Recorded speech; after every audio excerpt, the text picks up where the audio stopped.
18-ാം വയസ്സിൽ grand master പദവി സ്വന്തമാക്കിയ ഇതിഹാസ ചെസ് താരം ബോറിസ് സ്പാസ്കി അന്തരിച്ചു. 88 വയസ്സായിരുന്നു. 7 തവണ സോവിയറ്റ് യൂണിയന് വേണ്ടി ഒളിമ്പിയാഡിൽ പങ്കെടുത്തു.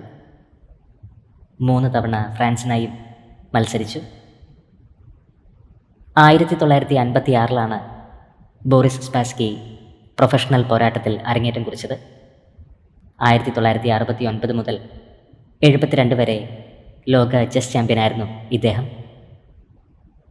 അതുല്യ പ്രതിഭയ്ക്ക് പ്രണാമം അർപ്പിച്ച് നിരവധി പേരാണ് ഇപ്പോൾ സമൂഹ മാധ്യമങ്ങളിൽ എത്തുന്നത്. വാർദ്ധക്യ സഹജമായ അസുഖത്തെ തുടർന്നാണ് അന്ത്യം സംഭവിച്ചത്. 88 വയസ്സായിരുന്നു. കണ്ണീർ പ്രണാമം അർപ്പിച്ച് നിരവധി ആരാധകരാണ് സോഷ്യൽ മീഡിയയിൽ എത്തുന്നത്.